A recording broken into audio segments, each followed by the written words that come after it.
So we are now recording, and I will start letting people in.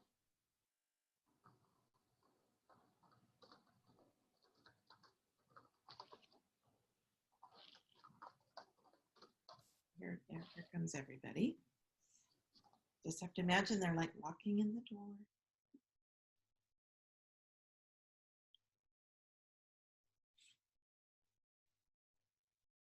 And we are pretty much on the hour, and I expect that more people will be jumping in.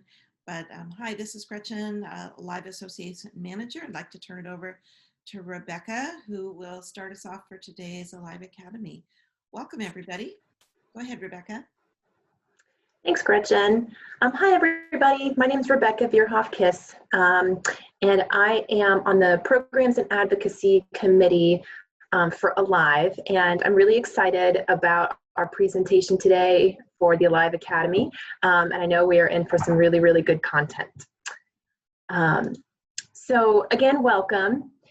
If you have questions throughout today's webinar, I encourage you to use the chat box. And I know our presenter, Margie Bland, will be stopping periodically throughout her presentation, to ask for questions and get some feedback too. But I do want to make sure that you know that you are always able to type a question into the chat box, and either Gretchen or I will kind of flag Margie to make sure that, that your questions are all answered. I also want to make sure everybody knows that this is a 90-minute session, not a 60-minute session. So we are looking to go for 90 minutes. So hopefully everybody has that time blocked off for this really, really great content. I'll introduce Margie, our presenter, here in a second, but just an overview of the agenda. Margie will give her presentation, and again, we'll answer questions throughout. And then we will have a little bit of time at the end for some additional questions and discussions. And then, as always, we will end our call with a lot of updates from Alive. There's some really exciting things happening with Alive over the coming months. So we will make sure you all are aware of all of those things before we end the call after 90 minutes. So now it is my pleasure to introduce Ms. Margie Bland. So Margie is a senior impact consultant. I probably made that mistake, Margie. That's probably not true, but she is a really great consultant with Common Impact, which is kind of the premier national organization for all things skills-based volunteering. I am with Serve Ohio. I work at the commission in Ohio, and we currently work with Common Impact, and I work directly with Margie to implement a pretty innovative skills-based volunteering program for nonprofits throughout the state of Ohio. So I know Margie has some really amazing information to share, and I've known Margie for many years, and is certainly an expert in skills-based volunteerism as well as volunteer engagement in general. So I'm really excited that she's here today and willing to share her expertise, and hopefully you all will have lots of great questions for her. So with that, I will turn it over to Margie, and she'll get going with the presentation. Thank you. Great. Thank you so much. Thank you so much, Rebecca and Gretchen. I'm really, really excited to be here to share a bit about SBV. I am getting a notice that I'm unable to share my screen while the other participant is sharing.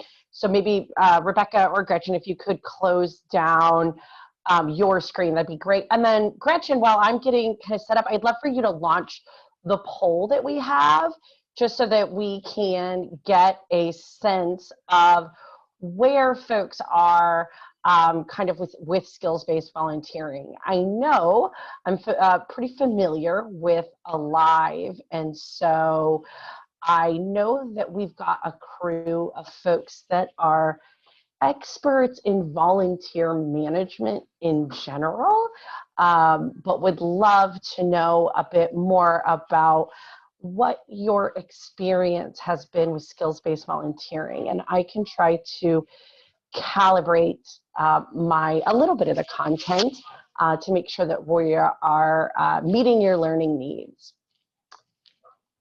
So why don't we give folks kind of 5, 4, 3, 2, 1, and then if you want to go ahead and close the poll so that we might be able to see the results. Okay, great. This tracks with what about we thought, which is a mix. Most folks really kind of in the middle, and then some very introductory and really never had any experience, and then some that feel really experienced and knowledgeable. And so I'm excited to speak to all 3 of those levels and encourage everybody to, we'll have a couple opportunities where I'll ask some questions.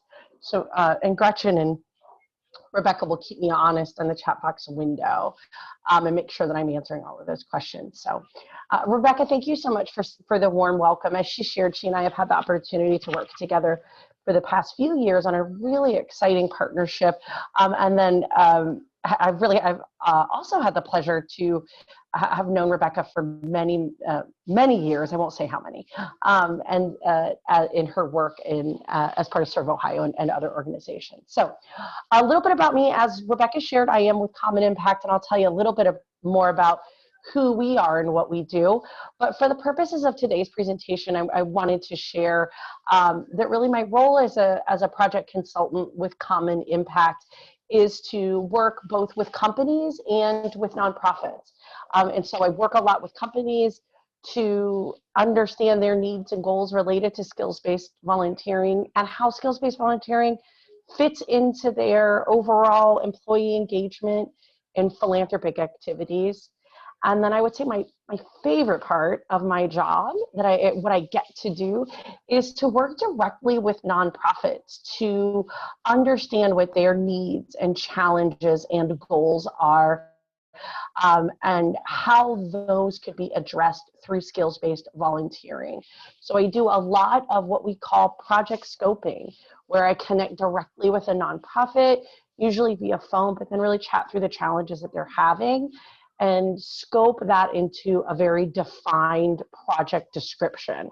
So I wanted to share a little bit of those details so that you can understand kind of the lens and the perspective that I bring to the presentation.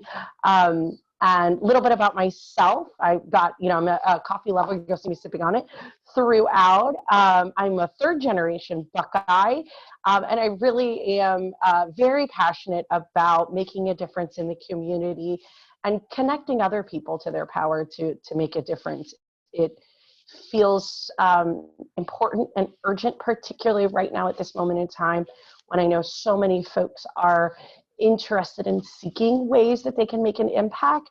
And one of the things that I love the most about skills-based volunteering is not just the impact that's made, so kind of the goal or the difference or the improvement that's made at the nonprofit, which is really powerful, but also opening the eyes of corporate and other volunteers so that they can see the impact that their skills can make. And they're usually very surprised to know that, wow, my branding expertise can help make a positive difference in the world. And that is amazing and powerful, and I want to keep doing it. And so that's when we talk about good, solid, or good pro bono, we really want to think about how we can connect or help folks make that connection.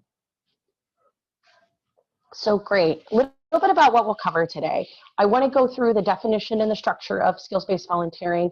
We're going to talk about capacity building, what it means, how it's relevant to skills-based volunteering.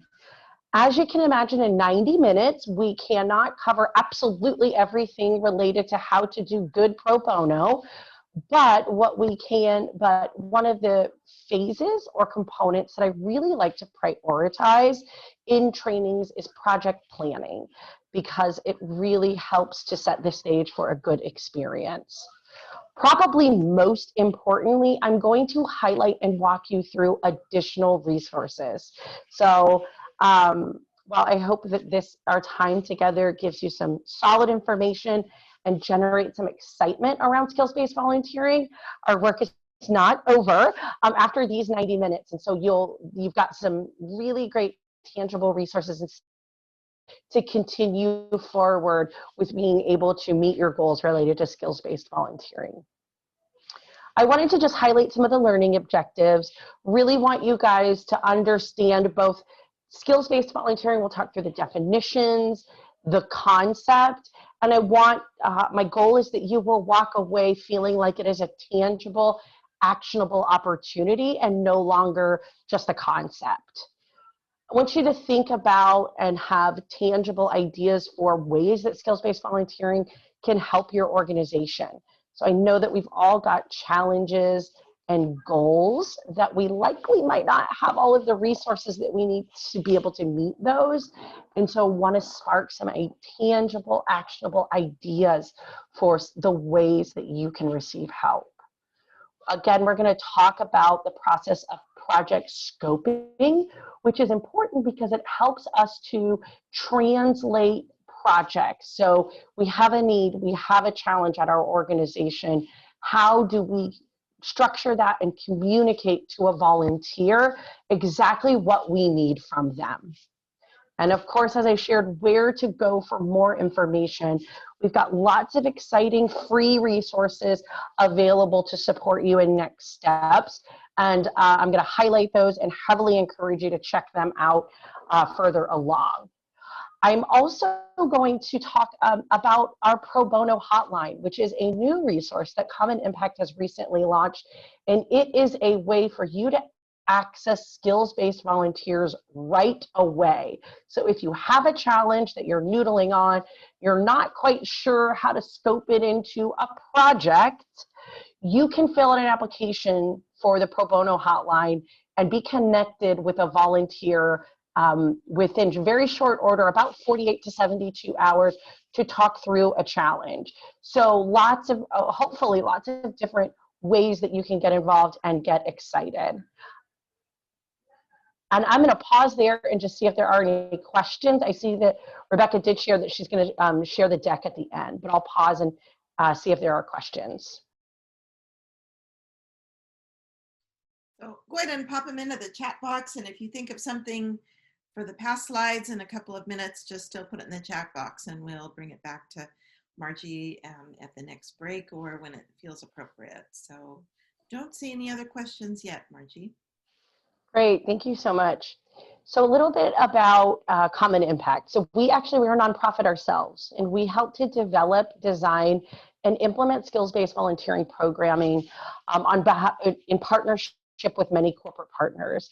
And so as a consultant, I manage a portfolio of corporate clients and partners to understand and shape their skills-based volunteering programming. And so I'll share in a bit more detail about some of the models that we see, but we work with companies to understand what are your goals related to skills-based volunteering? What are you currently doing to engage your employee population in volunteering in general? Who are some nonprofits that you're partnering with? What types of impact are you interested in making? And then structure those goals and initiatives into concrete programs.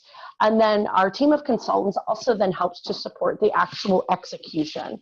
So as I shared, working directly with nonprofits to inform them of the opportunity to scope projects and to get connected with corporate. We'll highlight some ways that you can partner with us, which I would say the premier partnership opportunity that we have is through the pro bono hotline. And we'll talk again in much more detail about that. And so we're really excited about the impact that we've made. You can see that we're zeroing in, or I would say taking aim at, nearly $40 million in social return on investment. So impact directly back to the community. And probably at this point, nearly 1,000 individual projects. So a project being a challenge that a nonprofit has and a team or a single volunteer tackling that challenge and creating a solution or a deliverable. And so we cross-sector partnerships is a term that you hear a lot when we talk about our work. So it really is about bridging kind of the power that exists within the professional talents of our corporate partners and the amazing work and programs that our nonprofit partners are executing. All right, so that's a bit about common impact. Let's talk skills-based volunteering. I am sure that this is a term that we have all heard. You'll hear skills-based volunteering and pro bono. I will share just a little bit of a disclaimer. Technically, pro bono has a little bit of a different definition than SBV, but you'll hear me use the terms interchangeably, but I just want to recognize that yes, with pro bono, we are typically talking about programs that structure more around billable hours and things like that. However, in the sector, we've just seen we use the terms a bit interchangeably. So I apologize if that feels confusing. So I just wanted to clarify that. However, so skills-based volunteering is the practice of lending a specific professional skill to a nonprofit organization to just help them, to improve their capacity, program operations, efficiency, to make some improvement. When we think about professional skills, in almost all of our volunteering engagements or programs, we need our volunteers to have some kinds of skills, right? It might just be not just, it could be communication. It could be being able to fill out forms. It could be being able to read to clients. It could be being able to input very simple data into a database. It could be being able to pull weeds or lift over 30 pounds. When we think, so recognizing that almost all volunteer opportunities require some type of skills, when we think about skills-based volunteering, we really are thinking and using that term to describe professional skills. So skills that are used in a professional environment that typically take some training and experience, whether it's a degree or even on-the-job training or other types of expertise or experience. And so when we think about our projects, the way that at Common Impact, we structure our projects, you'll hear us use a term called functional skills. And so functional skills really being just the different categories of professional skills. And so these are the types of skills that we don't see a lot of specialization in the nonprofit world. And I'll talk a bit more about what I mean by that. But we do see much more specialization for these skills in the corporate world. But as you can see, marketing, finance, technology, those are all operations and functional areas that exist both in the professional and the corporate world. And so these are the types of, you can think of functional areas even as categories, so categories of skills. But client relations, HR, strategy, and data are some of the other ones that we see a lot. So I have, of course, been working within the SBV world for many years and have lots of different ways to talk about my work and why this work and why it's important. And somebody recently actually shared this perspective, and it really was very illuminating to me. And so I've incorporated it into some of my training and speaking engagements, where it was a corporate volunteer who had participated previously in skills-based volunteering, and he stood up as a reflection after an event and said, "We're very lucky in the corporate world because we get the benefit of specialization." And so, and he challenged the folks around the room, the corporate volunteers, he said, think about your job and how narrow it is.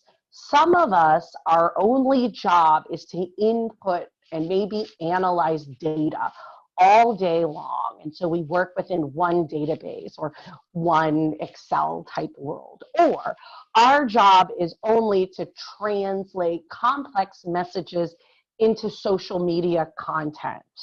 And so we have been able to, of course, receive training in that, but then hone that skill over time because it is our singular focus.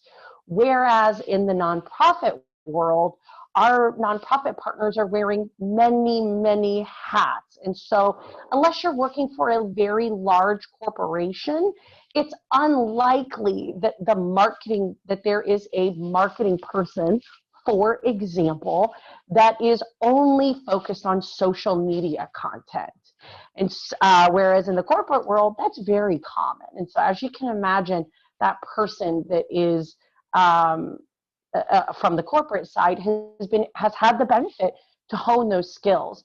And so I find this to be really helpful in a lot of ways. And one of the things that it does reinforce is that the nonprofit sector is full of talented, dedicated, smart folks that are just having to do a lot with a little.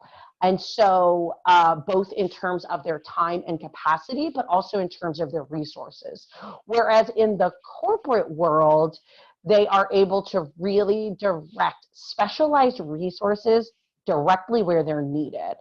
I pulled some of this information from LinkedIn and anonymized it, but you can see this is about the same level of position, where you see in the corporate world, there is one person that is dedicated to just managing digital content and email campaigns. And if we all think about it, I'm thinking about a Common Impact as a nonprofit, you know, the folks that are in charge of our marketing are in charge, they support fundraising, they support all of our collateral creation, every piece of graphic design, supporting the website, you know, what the website looks like, all of the content that we're pushing out, every campaign, and every speaking point. And so as you can imagine, their ability to really focus in on one of those areas or hone a very specific skill is more limited. So some of the ways that, yes, and Rebecca is also sharing kind of the catch-all of community engagement, in which I know a lot of us either have or bump up against that role a lot, where you're in charge of everything related to outward facing, and that includes managing volunteers and partnerships and all of that. So some of the ways, and we're going to talk in more detail about this, but as we see with each of these professional skills, there are different discrete ways depending on what the nonprofit needs and the volunteer's skill set and experience might be. Some different ways that a person could help an organization. So if we look at human resources, we're not going to just say, hey, we need help with human resources. Our ask really would be, we need support in reviewing our employee handbook, or we need support in updating our onboarding plan because we're recognizing that folks 3 months in don't feel orientated. Technology is always very popular as far as project needs as well. I am going to pause there and see if there are any questions, and I just want to make sure that folks feel clear about what really the definition of skills-based volunteering are, and that we've kind of wrapped our arms around the concept of professional and functional skills.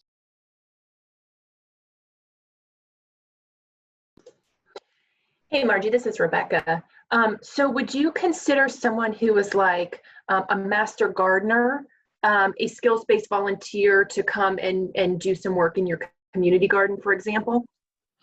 Yeah, that's a great question. At Common Impact, our model is really based around capacity building projects. And so a master gardener certainly is somebody that has a very specific skill set. A way that they might build the capacity of an organization could even be helping to design a curriculum, helping to train other folks to be able to,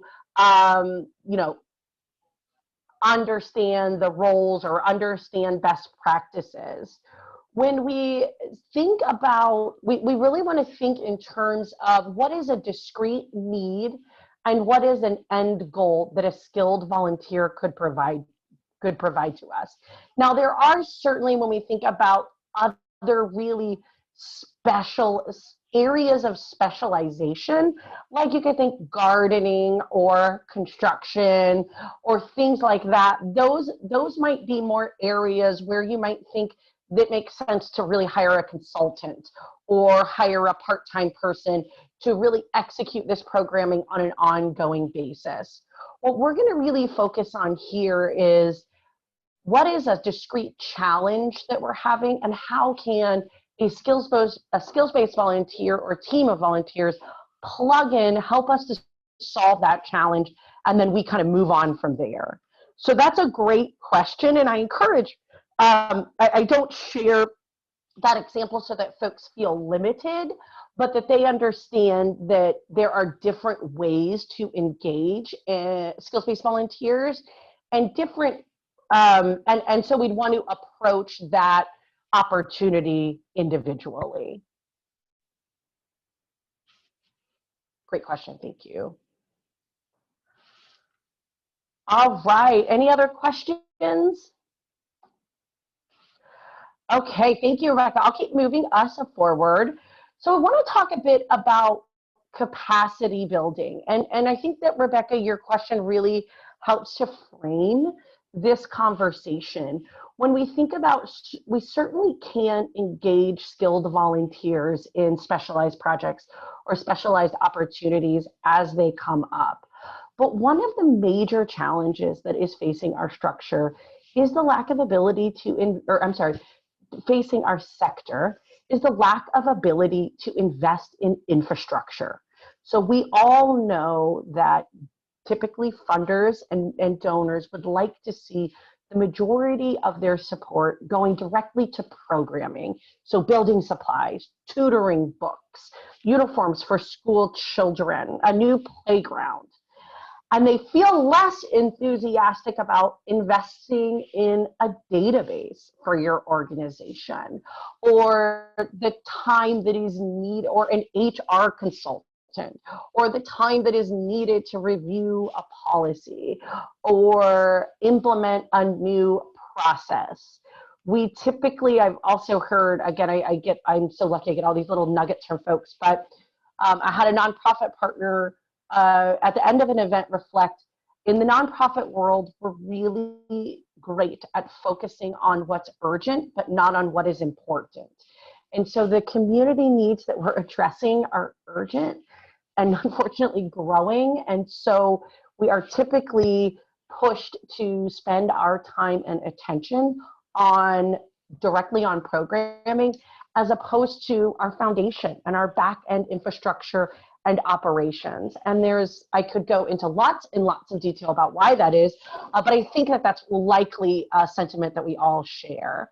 And so when we think about how we can really leverage or tap into the opportunity that exists within pro bono and skills-based volunteers, we want to think in terms of capacity building engagements. So opportunities and projects and engagements that help us to make our organization stronger so that we can more effectively deliver our mission now and in the future. So think about this as an investment into your organization. So when we think about capacity building projects, and some of these, of course, are things that we might typically pay a consultant for. And so we can think about those as skills-based volunteering projects. Now, of course, not every project is a good fit, and we'll talk in a bit more detail about that. But I wanted to just help us to start framing what we think, or framing what the concept of capacity building projects or challenges are. So documenting a communication strategy, improving our volunteer recruitment through an outreach campaign, or a better stewarding process, or a better volunteer management database.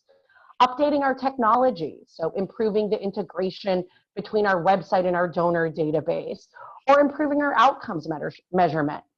Hey, we are a nonprofit that we know we're doing really great work, but we just are not, we understand we're not doing the best job of collecting our data and sharing that story.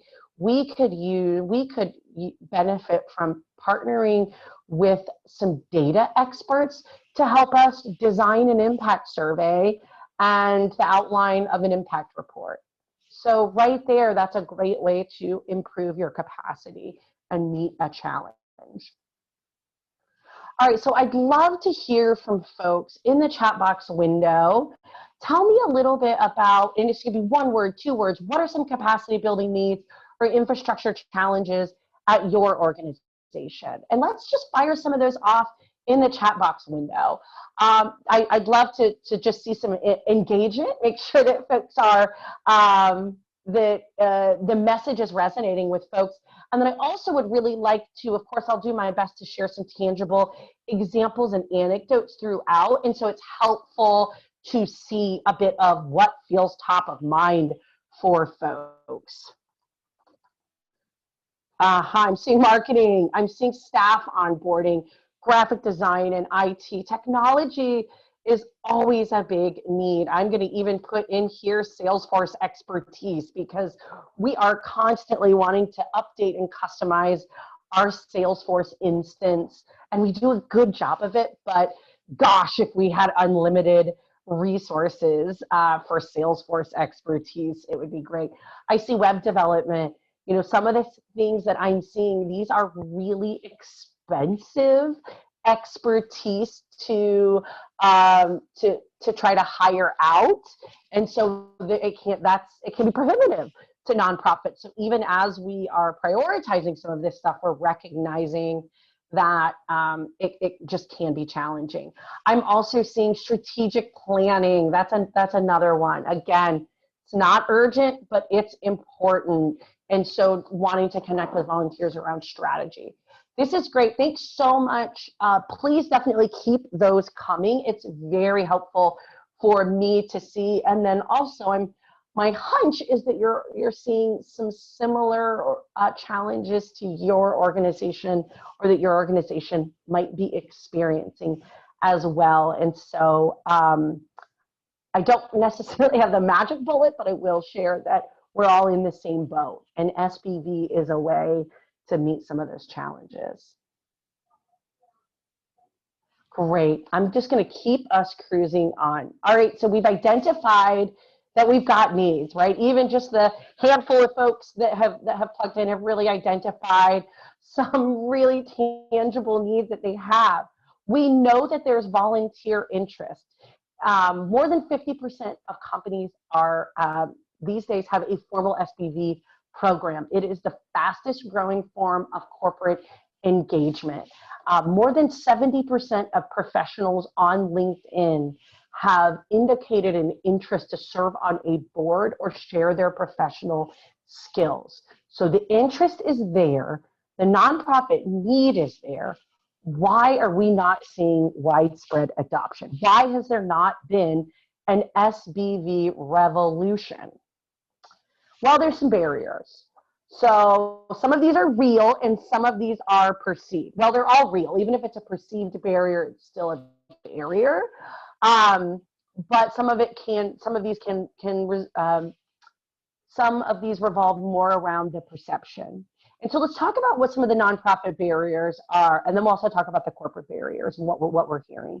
So with nonprofits, a lot of times we see that project readiness and need definition. So we'll, in many cases, we see that nonprofits keep their needs very general and aren't able to invest kind of the time and the expertise into really assessing what their needs are in a way that supports a skilled volunteer being able to quickly plug in, provide expertise in the most helpful and beneficial way. And we are going to dive into that process coming up. Volunteer recruitment. So this is really unperceived, right? Volunteer recruitment is challenging. One of the things that I will share, this is not something that we're going to really dive into today, but I'm going to share some resources for you around that. And I want to reiterate the fact that once you have a defined project need, just like you create a solid project description for your other job descriptions or volunteer opportunities, once you have a solid SBV project challenge statement, project description, challenge description, we can use lots of different terms. The volunteer recruitment process will be more efficient, impactful, and easier. And then also getting leadership buy-in. So both getting leadership buy-in to engage skilled volunteers. Maybe our senior leadership or our board might say, oh, I'm not sure that this is, I don't like working with skills-based volunteers. We've had bad experiences in the past. That can really sour folks' approach. And so we want to make sure that we are really structuring our approach in the best possible way so that we can support that leadership buy-in. The other area where leadership buy-in is very important is in understanding that the challenge exists and that it should be solved. So if you are the community engagement director at your organization and you are the only one that thinks that we need a volunteer database, and no matter if you have the best skills-based volunteer in the world who identifies the absolute best solution for you, if your board, if your senior leadership is not willing to invest the time and money into securing that technology, that's unfortunately not a great SBV project because the recommendations are not going to move forward. So there needs to be buy-in that yes, this is a challenge, and yes, we need to invest resources. Resources does not always mean money. If we're talking about something like, for example, an employee onboarding plan, you could have the best new employee onboarding plan created, but if senior leadership isn't willing to invest the time to update kind of their approach, then again, that just wouldn't be a good use of time and expertise. When we think about time and expertise, let's be honest and think about capacity. Right? We all know that managing volunteers takes time and capacity and expertise. This is why professional associations and professional resources like this exist for volunteer managers. It takes time and skill. And so, of course, skills-based volunteering is the same. You want to make sure that the folks that are involved at your organization have the time and capacity. On the nonprofit side, and so I'm gonna kind of cruise through if folks have challenges that they've experienced or that have gotten in the way of them engaging in skills-based volunteering as a nonprofit, I'd love to see those in the chat box window, and then I'm gonna talk through some of the corporate pieces as well, and then I'll make sure that we get to any of those challenges. If folks are able to input some of those.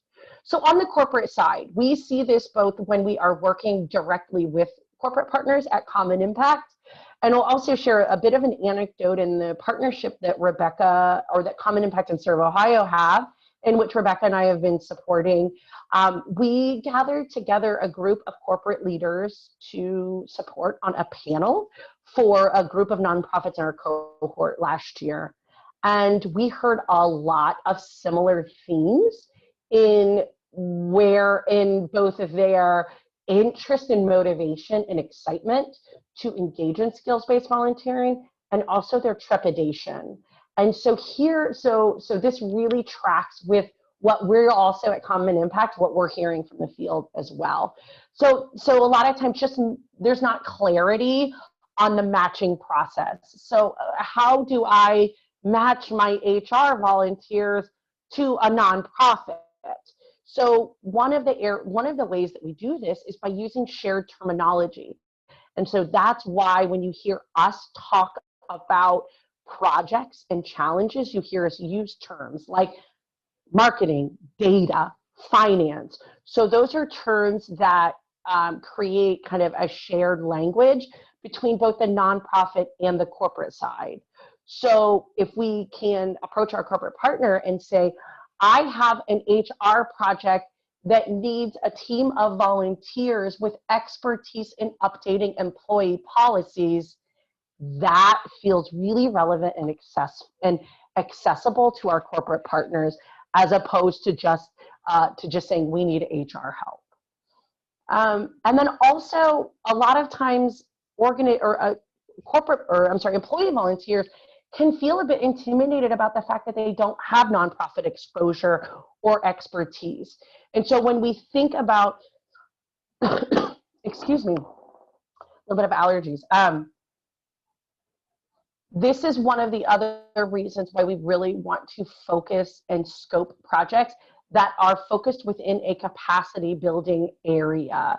And so a person with marketing expertise can support an organization in developing a marketing campaign or updating materials.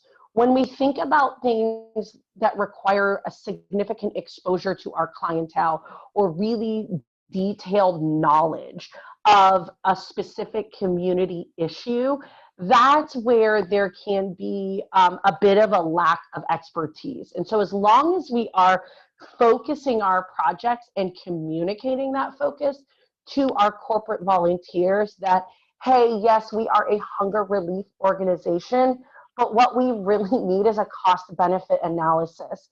And so your finance skills are valuable to us in this area, because the numbers on the spreadsheet are going to be the same whether we're working with a company or with a nonprofit. And so just making sure that we're clearly communicating those details. And that's that skill set translation. So how do my finance, HR, marketing, graphic design skills translate to helping to support a nonprofit or a community issue? And then of course the capacity as well. And so this is another reason why we want to be able to be very specific about what our needs are. Many, many volunteers worry about the time commitment that is involved with volunteering, and that can be a barrier. And so we find that they end up just not signing up, unfortunately. And so if we can be very clear that, yes, I would like to leverage your graphic design skills to update this portion of our website, I anticipate that will take about 2 hours a week over the next 6 weeks. That is a much better ask than we just really need graphic design help. And then I, as the volunteer, I don't know if I'm signing up for 6 months. I don't know if your expectation is that I'm going to just be an on-call consultant. There are certainly some skilled volunteers who want to operate in that way. Hey, I've got an hour a week and I can dedicate that to a nonprofit. Or, hey, once a quarter, I will refresh your design materials. That's great. But the majority of the types of projects that we see and that are most successful have a discrete start and end time and solve a discrete specific challenge for the organization. I see, and yep, I'm seeing we've got a challenge around buy-in. So, you know, a trainer that is just adamant about not accepting pro bono work. And so, you know, at that point, we really want to kind of think about, let's have conversations about what was your past experience, what went wrong, how can we make sure that that doesn't take place this time. Some of the resources that I will share with you towards the end have lots of sections about creating leadership buy-in, and so I'll encourage you all to avail yourself of those. And I'm going to pause here and see if there are any questions, comments, feedback, if folks have experienced any other challenges or barriers and what that has looked like. And then we'll talk a little bit about how we mitigate those.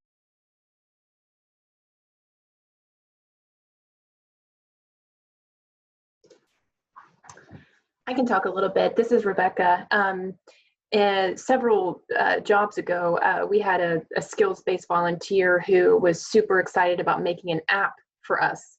And it was great, and we had a lot of really great momentum, and then the volunteer fell off the face of the earth. And we tried to contact them, and then, you know, we would make meetings for a month out, and then he'd reschedule, and it just all fell apart after, you know, we put a lot of work into it on our end. So I'm wondering what kind of suggestions you might have for if that happens with a volunteer. Yeah, that's a really great and frustrating example, right? So volunteer attrition is real. We see it with our traditional volunteering, and then unfortunately, skills-based volunteering stakes can be a bit higher. I would imagine if you're working on building an app, you as a nonprofit are investing a significant amount of time into that. And so I think that leads pretty well into this slide, and then I'll share some more examples or specifics, but really clearly defining the needs and the goals. So, and asking those questions up front. We anticipate this will take this long. Do you have the capacity to support? Unfortunately, we do see that, you know, volunteers, just like anybody, and I think we've all seen this, they're really excited initially. There's a lot of momentum. They're excited about the mission that you're making, the problem that they're solving, and then life gets in the way. And so that's another reason why we would want to, be very specific. And particularly if it's a newer volunteer or a single volunteer in which it's not a very structured or defined partnership, and I'll clarify that in just a moment, then utilizing smaller projects and phasing your project. So when you think about the building an application, and that actually is a project that we typically flag if we have a nonprofit that says we need an app, we have lots and lots of questions about that.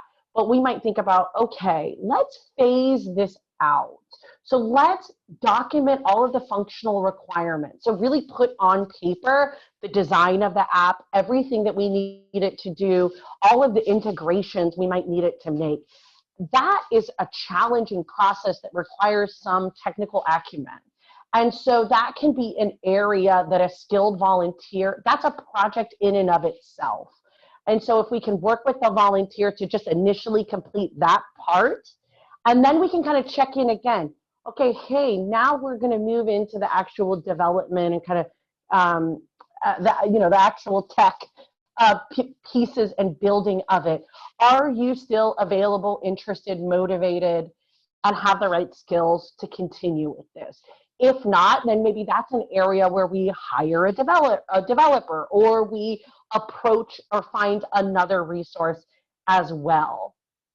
Where we see with longer term projects like that one, before having a single volunteer commit, when we're talking about 1 or 2 volunteers, I caution us to really keep those projects really small and bite-sized, because the chances of attrition or waning motivation are much larger. However, if you're working with a long-term corporate partner and you have approached them and said, hey, here's an HR challenge or project that we have, and they are more formally partnering with you and saying, okay, these 4 folks from this team are going to engage with you over the next 6 weeks and complete this project, there's less likely for them to kind of fall off the face of the earth, because it's a structured engagement. There's visibility through their company as well. And so if I, as a volunteer, drop off the face of the earth, my coworkers are going to see that, and our employee engagement manager is going to see that and check in with me and say, hey, kind of what's going on, and you didn't live up to your commitment. And so I think the larger the project, I think the more structure and partnership you're going to want to see with that corporate volunteer. This is such a great, thank you, Paula. It's really nice to see your name, by the way. This is really helpful, and I will make sure to touch on this, where everything be falling to the volunteer manager to solve the problem. One of the things that I'll share, so I share that I spend a lot of time on the phone with nonprofits. Very rarely am I working with the volunteer manager. The subject matter expert is the person that is most positioned to identify the problem and clarify what is needed from a skilled volunteer. A volunteer manager can then also be involved with maybe recruiting or supporting the process. But if you have a marketing challenge, your marketing manager needs to define the challenge and identify what the goals of a potential project might be. All right, and let's talk about what that looks like. Okay, so project planning means really is that process of defining, clarifying the challenge, translating into a project.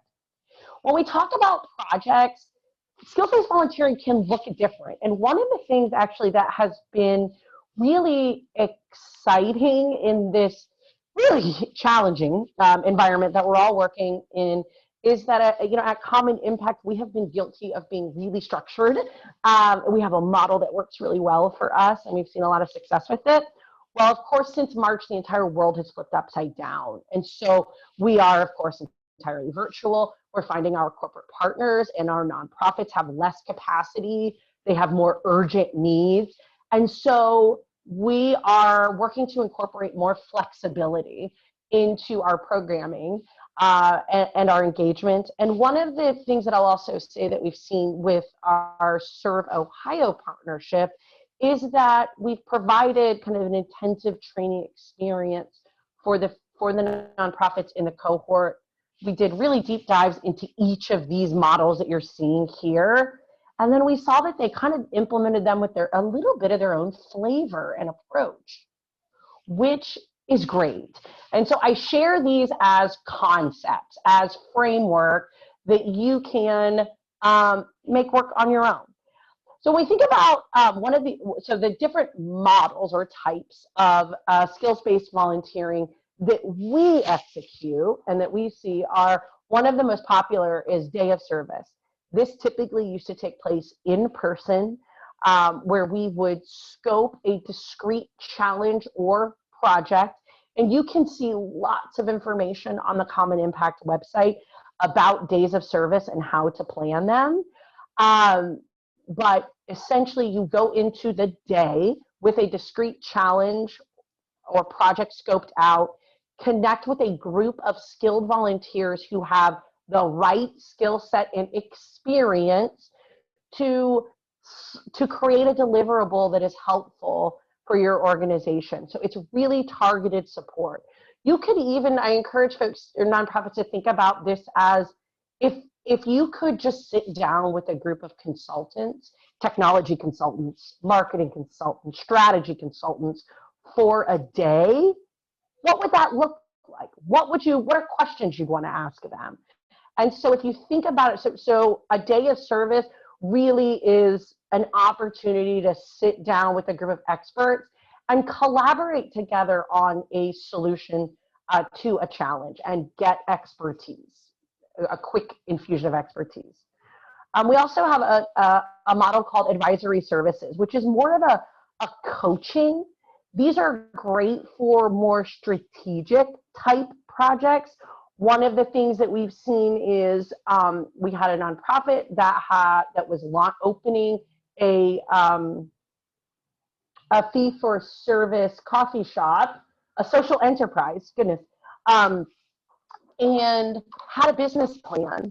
A group of interns had created a really great business plan, and the project was completed, and they utilized a strategy level or more experienced volunteer from a company to support them as they executed that business plan. So the program director and the executive director would have weekly calls with this person. They would review materials. And again, it's an opportunity to just kind of bounce some ideas off or get some strategic level advice. Our pro bono hotline kind of fits in this model as well. So more of a lighter lift opportunity to just connect with expertise. When we think about SBV, we typically picture more of the traditional team consulting. So I've got a group of technology volunteers that are going to redo my website over the next 3 to 6 months. Now, again, those are really structured, long-term opportunities for a team to create a substantial deliverable. So a new website, a new volunteer or a new employee handbook, a new customized Salesforce database. So those are the types of projects that, again, we'd want to see significant buy-in, kind of a formal structure or formal partnership. Those are the things that are going to take capacity from you or for you as the nonprofit and for the volunteers themselves. All right, so a little bit about the model or the key steps. So first of all, we'll talk about, are you ready? Is your organization ready? And I'm going to give you some criteria to assess that. And then project scoping. This is an area that we're really going to spend the majority of the rest of our time on. How do we narrow our challenge into discrete projects? Volunteer recruitment. We're not going to spend a lot of time on this just because our time is limited, but I recognize that this is also another huge component. So once you have a discrete challenge and a project description, which includes a list of needed skills, then you'll launch the process of volunteer recruitment. And you can use your traditional avenues or new avenues. And then project management. This is an area that we're really not going to cover. Again, it's important, but I also recognize that as volunteer manager professionals already, you understand the need to have a strong approach to project management and evaluation. So think about, how are you evaluating, surveying, and evaluating the impact of your volunteers already. And the approach to skills-based volunteering evaluation is actually very similar. And again, I want to reiterate, I'm going to point you to lots and lots of resources to support these 3 remaining steps that we're not able to spend as much time on today.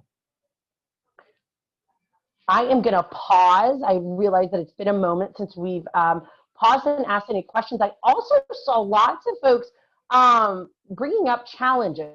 And so does anybody want to kind of speak up and share either a challenge or an aha that they've had so far as part from the presentation?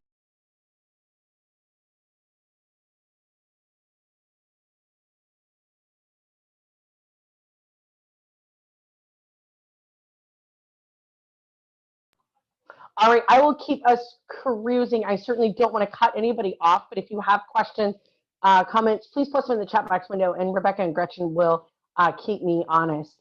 So, org readiness, why is it important? And this, I have experiences of my own in which I've attempted to launch skills-based volunteering projects, and we just weren't org ready. And so we had misdirected volunteer efforts. So, hey, we've got this group of technology volunteers, and we had them work on her Salesforce database, but we're actually not going to be investing in Salesforce for another 3 years. And so that was just a waste. Those were misdirected resources. Or, we're not ready, and so we are then having to spend a lot of time course correcting and really managing the volunteers, and that can give us really low quality results. So we think no organization is perfect in all 3 of these areas, but when we think of, all 5 of these areas, but we want to be as strong as possible, and at least 3 to 4, or feel like, yes, we have these. So strong leadership. Is there a leadership structure? Is there a person that can make decisions and make decisions quickly? Are you making impact in the community? Are you making an impact on the issue in which your programs are focused? This helps to motivate and excite volunteers, and it also helps them to tie their work to good in the community. Is your organization stable, right? You don't want volunteers working on a program that might have to shut down next month. Those are realities. Change, budget shortfalls or fluctuations are a reality. So there's no reason to feel insecure about instability, about not being in a stable place, but just being cognizant of the fact of kind of where are the most unknowns. And so right now, all of our in-person programs are a big unknown. And so it probably makes more sense for us to focus a volunteer project maybe on our data or our technology. And then the capacity building commitment. Remember, this relates back to leadership. We've recognized that funding is limited. It is a reality. However, we have to have some kind of commitment to invest the time or the resources into addressing the challenges. And those resources can be time and staff capacity. It could be, hey, we've identified that this is a long-term solution that could be executed. What other resources might we have available? And then effective relationship building. This comes into play in a lot of ways. One, having good partnerships in the community is a great nonprofit best practice. But also when we think about our corporate partners, so just having that sophistication and understanding of what partners are looking for and how to be sure that you're meeting their needs as a partner as well. And those are our organizational readiness factors. The Capacity Commons, which is a resource that I'm going to highlight shortly, has an org readiness quiz that you can take. It takes under 10 minutes. It's online. And based on your answers to that, it can let you know or make a recommendation on whether or not you are org ready for SBV, and it can point you to resources that could be helpful in addressing any of the areas in which you're kind of deficient or not as poised. So now we're going to dive into project scoping. This is my favorite and also most important part of SBV. I recognize this is not the world's most attractive slide, but I think it's important for us to understand. We need help with marketing is not a skills-based volunteering project. It does not meet any of the criteria that we've talked about. Unfortunately, when it comes to SBV or recruiting skills volunteers or talking about skills volunteers, this is as far as a lot of us get. And my hunch is that you're seeing this and you're getting some, as a volunteer manager, you're getting these requests from your marketing department, from logistics, from the board, from technology. Hey, it'd be great if we had a Salesforce volunteer. Okay, so what we need to do is we need to dig into that. And that is, I will say, kind of one of my, as I shared, one of my favorite parts of my job and where I get to put on my consulting hat is my next question is I kind of push back and say, all right, I hear you say that you need help with marketing. What is it specifically that you need help with? What's the challenge that you're wrestling with?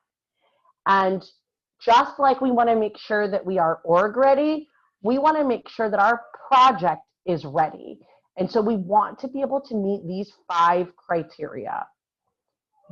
It's pretty important that we're pretty good to great in all 5 of these, or it might have, or we risk having a bad experience. Little more wiggle room with the org readiness. Project readiness is critically important. So first, there are defined project goals. What's the goal of the project? Is it a new marketing strategy? Is it a list of talking points? Is it an updated 6-week onboarding process? That's a goal. That's what you want from the project. That there's a defined scope. We can think about scope even as a framework or a box. What's in the box is a new onboarding plan. What's out of the box is, how to tie that back to our technology or how to recruit the right types of employees. That might be a different skills-based volunteering project. But when we think about the project scope, it's about being really clear for yourself and your organization, as well as the volunteers, what you need them to do. And that's important. We find that actually on both sides. Volunteers get really excited. Oh my gosh, I've got marketing expertise. And so I know I'm just supposed to be working on your marketing brochure, but let's rebrand your whole website. Okay, wait a second. Now this project has grown way larger than we thought. We're going to be worried about volunteer attrition. We also aren't, maybe this marketing person doesn't have web development skills. And so again, just keeping it in scope and having that clear definition and documentation of the project is vitally important. Internal prioritization. So folks understand that this is a challenge that is worth solving. Project leadership. So this is another area that I saw us kind of touch, that we were touching on. When we are working on or we have a marketing project, our marketing person should be involved and probably the key point of contact, right? If you are having a marketing person revamp your donor brochure, or I'm sorry, yes, we have a marketing volunteer rebranding your donor brochure. They need to be working directly with your marketing experts. That's the person that needs to be reviewing it. That's the person that needs to say, yes, this is consistent with our key messages, or no, it is not. And so you as a volunteer manager, maybe you're helping to make that connection or ensuring that their information is up to date in the database or whatever else your processes might be. But the project leader needs to be the subject matter expert at your organization. And that there's also a post-project support plan. So we have a new brochure. Is it going to go on our website? Is there appetite to print it and send it to potential donors? So just, it doesn't have to, we're not always clear about what the exact plan is going to be because it might be dependent upon the recommendations of the volunteer, but just again, that there's that appetite. All right, I'm going to talk through a little bit about the project description. So a project description, we have at Common Impact, we have a very structured look. And some of our corporate partners like to see a little bit of a different flavor or different structure, but we have a formal project description template. And it includes, and so you'll see this here, I'll share, we have tons of project descriptions both on our website and in the resources that I'll share with you. But the project description will include an overview of the need or challenge. So we are an organization that grew from 2 employees, now we have 20, we recognize our employee handbook is out of date. Or we are typically a grant-funded organization, we don't have any individual donors, and we know that we need to diversify. Or we're managing all of our volunteers on 14 different spreadsheets. We need a database. All right, so then what do you need from a volunteer? So what is the volunteer or team of volunteers going to do to help you solve that challenge? And remember, we might just need to break this down. So we see the challenge of we need a new CRM, right? We need a new database. That process and that decision is kind of a big one. So a first step, a single project in and of itself could be, can you help to document a list of functional requirements for us? Help us write down all of the tech pieces that we need out of a database. A next phase or even a next project could be research the top 3 technology solutions that will be a good fit for us. The next project or phase could be make a recommendation on the final one. The next project or phase could be help us implement Salesforce, because that's the database we recommended. So again, these can be, there's not a one size fits all approach. And I also saw, thank you, Paula, for this point. You know, it might also work the other way. And we're starting to see that right now in this climate as well. You might have folks that previously came in and were in-person volunteers, and we know that that process and opportunity has gone down. So, hey, I can't come in and pack food anymore, but I have marketing skills. Is there a way that I can help your organization? Now, yes, in an ideal world, we've scoped a project and we are then reaching out and recruiting volunteers, but it's okay to work backward as well. And so at that point, you might go to your marketing crew and say, okay, guys, we have a marketing volunteer. In this case, my first step to the marketing volunteer would be, tell me a little bit about your skills and experience. So what types of marketing projects have you done? Because somebody who is a PR expert should be matched to a different project than somebody who is a graphic designer, right? So, you know, don't be afraid to flip this a little bit. Now, of course, we don't want to just make up projects, but you know, be creative. Go back to your functional, or to your folks that lead those areas and say, okay, we have an opportunity for some graphic design skill set.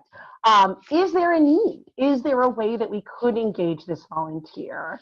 And think creatively. Again, don't invent needs, but you can certainly work the other way. And we're starting to see actually more of that, because so many in-person opportunities, particularly for our corporate partners, are disappearing. And so they're being a little bit proactive to say, I miss making a difference. I miss being able to do something. I have these data skills. Could I still support you? So thanks for bringing that up, Paula. But again, just reiterating that you've got to go back to whoever it is at your organization that's the subject matter expert, that's responsible for that functional area, that can really dig in and give perspective on what's needed. We also, okay, so reiterating, kind of, we're just going through our project description right now. The third piece being the project phases. This can feel intimidating, but I encourage folks to just think about it in terms of just list the steps of the project. So the initial step being kind of get to know us and our challenge. The next phase might be create a draft or do some research of some kind. The next phase being provide the final deliverable. So just think about breaking the work down into actionable pieces. If you were to do this project, how might you do it? Knowing that, of course, maybe you don't have the graphic design skills, but you could even Google what are the steps in creating a logo, and you'll see online that it's identify your color scheme, find images that you like, review it with your team. You know, so even just thinking about just the general high-level phases of a particular process, and then listing the professional skills that are needed. This is an area where we will want to do some research and get more detailed. I think marketing is a really great example here, and also technology. So marketing is a really broad skill set. I know in the nonprofit world, you've probably got one marketing person who's responsible for absolutely everything and then some. But in the corporate world, we're going to have folks that are experts in graphic design. We're going to have folks that are Adobe Creative Suite experts. We're going to have folks that are responsible for only writing press releases. Some folks that only work on marketing collateral and brochures. And so be specific about the types of projects that you would want them to have completed and the skill sets that they need. So when we think about how we can identify a need, and we talk about this from both, we typically talk about, I know you've heard me talk a lot about challenges, kind of, I'll say, what's keeping you up at night? And those could be things like we don't have an efficient volunteer process. It's very manual and we're losing data. Our website's super outdated and parents can never find the right information about the after school program, or we're still processing client data in the same way as we did in 1985. This needs to be a technology process, or a technology supported process. So those are needs and challenges, and we all have them. We could also think about goals. So, maybe it's not even something that is a barrier, but it could even be something that you're working on or that you are working on to strengthen your organization. So, okay, we're not in danger of closing our doors tomorrow, but we are recognizing that we don't have any individual donors. And so one of the things on our strategic plan is to diversify our funding streams. So we're going to be proactive, and we recognize we need an individual donor strategy. So we're going to work with client relations experts to develop and document a strategy. Or, hey, we are a homeless shelter that provides a variety of services. We recognize that our folks need workforce development. That would be a great value add to the work that we're doing. We could really use a business plan to create that. And so we're going to work with a group of experts to create a business plan or to research potential partners. Or, hey, we have lots and lots of one-time volunteers. We think we could do a better job of converting those folks. So what's a volunteer retention plan that we could create? So it doesn't necessarily just have to be around needs or challenges. It could be, okay, something's working, how can we improve it? Or even taking a look at your strategic plan, your department plan, your individual plan, and think about, if I had access to skilled experts, how could I better, more efficiently, more impactfully meet these goals? All right, so, and I'm gonna, before I dive into tools and resources, I will pause for questions. You'll hear me use the term deliverable. So that's the end goal of the project.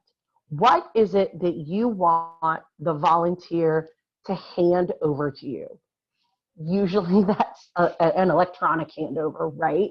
It could be robust. It could be an outline of every new policy that we need to implement or input into our employee handbook.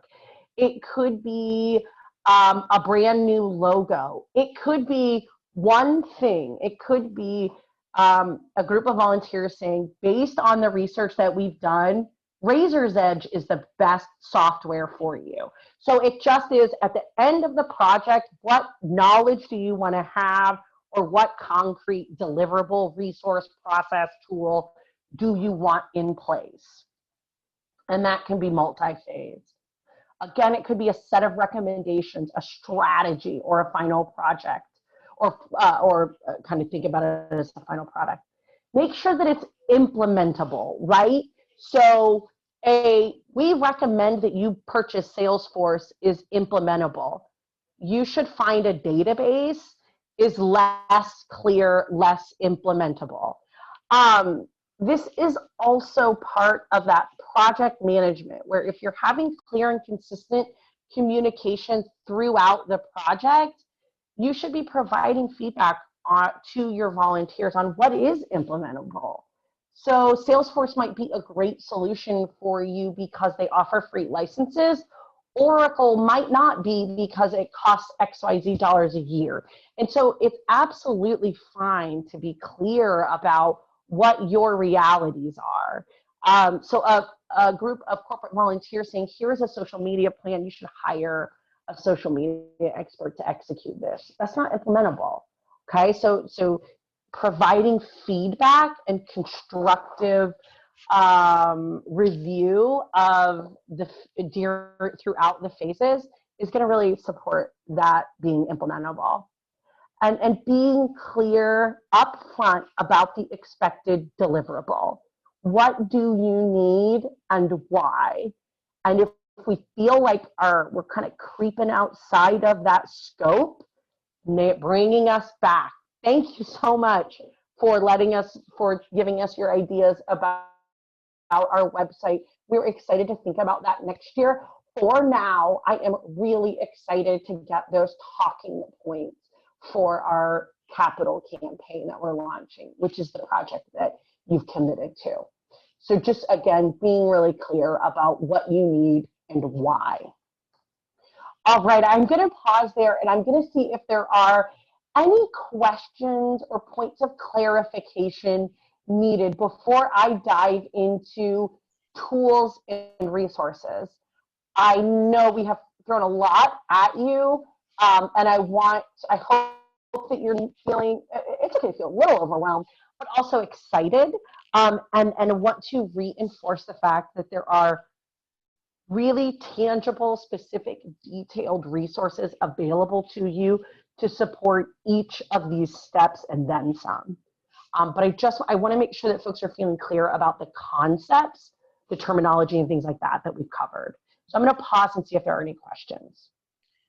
Margie, I've got a couple of questions which are kind of related, and maybe you're going to come to this in a minute. If so, you can wait and just cover it then. And I'm assuming that there is some type of follow-up evaluation with these skills-based volunteers. And if so, what are some common feedback or common themes that you see or hear from or know about? Yes, that is a good question. We see this a lot. Or we always do provide an evaluation at the end of each experience. The majority are pretty positive. Where we do get negative feedback, if we get it, is lack of response from the nonprofit. So we had a conversation with the nonprofit. We documented this list of functional requirements. We emailed it to our contact and still have not heard back. So we're unable to move forward with the research phase because we haven't gotten confirmation on XYZ, or they haven't reviewed this and provided feedback. So not kind of doing the work in between to help them move on to their next phase tends to be the biggest barrier, or the biggest piece of feedback that we get. Not being clear up front. So, okay, hey, I am working with Rebecca and we are working on a marketing strategy, but Gretchen keeps plugging into the project. Gretchen is asking about website updates and developments. And so it's not clear to me what the nonprofit needs, and they're kind of changing throughout. So it feels like they didn't put the work in up front to get clear about what they need. And then I would also say just not knowing the impact. We are increasingly seeing having our corporate volunteers ask, can we know when this has been implemented? Can we know the outcome of our work? So that can be a challenge, right, to keep folks posted, but it also shows how bought in they are. So, okay, I crafted this employee engagement strategy or onboarding plan for you. Can I hear how that's going? And so staying involved with your volunteers. Any other questions? I don't see anything in the chat box. Thank you. Sure. All right, great. So I'm going to tell you about a couple really great resources, both the Capacity Commons and the Pro Bono Hotline. I am leading with the Pro Bono Hotline because I'm most excited about it. I'm excited about all of this, but we have launched the Pro Bono Hotline really in response to COVID. We identified that nonprofits were feeling increasingly capacity strapped. So I do not have time nor the resources to even think about this website redevelopment project. We're just trying to keep our doors open, or our entire staff is now remote and I don't know which way is up. And then also from the flip side, both the same, just a really urgent need and desire from corporate partners to get involved and give back. But hey, I'm working from home and I have 3 dogs and 8 kids and nobody's in school and the world's on fire. And so I can't I can't stay on for 6 weeks, but I have finance expertise, or I have expertise in XYZ. Is there a way that I can still be involved? Thank you for a time check, Rebecca. I see that. And so at Common Impact, we are working with corporate volunteer companies to develop kind of a cohort or database of skilled volunteers who are willing to donate their expertise for quick conversations. So think about it as, phone a friend, right? So, hey, we are transitioning our upcoming typically in-person gala to a virtual experience. I would love to just get some tips from somebody on how to best do this through Zoom, right? So these are typically the conversations, and it really is a phone conversation, only lasts about an hour. And so the goal is less around a concrete, meaty deliverable, right? You're not going to get a new website in an hour, but you are going to get, it's an opportunity to connect with expertise when you might not even have a fully formed challenge. Some of the things that we have seen, hey,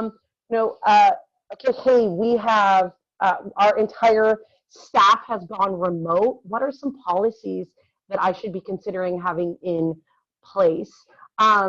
We had a data breach, unfortunately, with our database. I'm not saying that Common Impact has, I'm using this as an example. What are some things that we should consider in making sure that we're keeping our clients and our donors safe? So just really quick, easy, accessible advice. So the way that it works is you fill out an application. It really is just a survey that says, what's your challenge? What do you need? And then we find a volunteer in our database that has the right skill set. So we're going to match you to an HR expert or a technology expert. We're going to double check that this person has QuickBooks experience because that's what you're talking about, or that's what your challenge is. And then we make a match. So we say, hey, Rebecca, we have found Mary who has QuickBooks expertise. Here is the contact information. You guys are going to set up a call and just have a quick discussion. And we are seeing a lot of momentum and impact around this model. So if you've got something you're noodling on before getting too focused on developing it into a really discrete project description, consider the pro bono hotline. And we can put it in the chat box window, but the application is on the Common Impact website, and it will also be, we can also email it afterwards.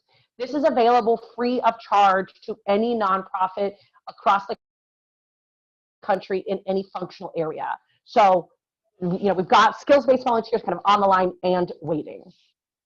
And then the next piece that I will tell you about is the Capacity Commons. So this is an online tool, again, free and available to really help nonprofits with, I would say it's kind of a bit of a next level. Like it supports more of the process that we've talked about with really scoping a project, defining the phases, identifying the skills needed. It's also a great way to just learn. So you'll see lots of sample projects. So what are some marketing projects within this functional area? What are some strategy projects? So to this point of, all right, we had a data volunteer reach out, we don't want to let them go, check out Capacity Commons. You'll see lots of examples of data projects.